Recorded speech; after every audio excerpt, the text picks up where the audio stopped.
My sister Sarah, last part. The banging on my door started again, harder this time. Relentless, like she wasn't going to stop until it broke. I grabbed my desk chair and pressed it against the handle, praying it would hold.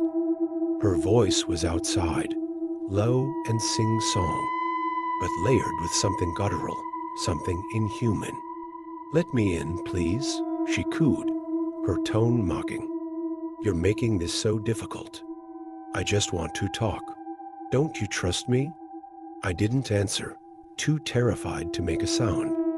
My heart was hammering, and I was sure she could hear it. Suddenly, the banging stopped, replaced by silence. I thought maybe she'd given up until I heard her voice behind me. "Why are you hiding?" I spun around, and there she was, standing in the middle of my room. I didn't hear the door open, didn't see her come in. She just was there. Her face stretched into an unnatural grin, and her head twitched, her neck snapping to one side, then the other.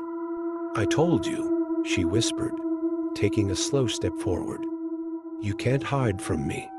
Her movements were jerky, wrong, like her limbs weren't connected properly. Her eyes were black now, completely empty, and her grin widened impossibly, her jaw cracking with the effort. I scrambled backward, pressing myself against the wall, my mind screaming for a way out. Desperately, I grabbed my lamp and hurled it at her. It shattered against her shoulder, but she didn't even flinch. Instead, she let out a low, bubbling laugh. "That's not very nice," she said, her voice distorting into something that sounded like dozens of people speaking at once. I bolted for the door, throwing the chair aside and yanking it open. I didn't look back, I couldn't. I just ran. Down the hall, down the stairs, and out into the cold night air. I didn't stop until I was halfway down the street, gasping for breath. That's when I made the mistake of looking back.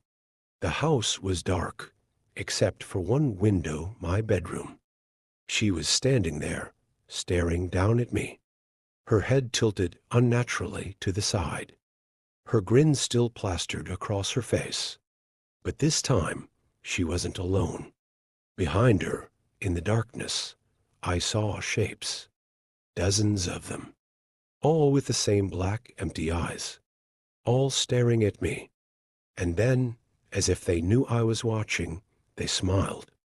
I ran until I couldn't feel my legs anymore.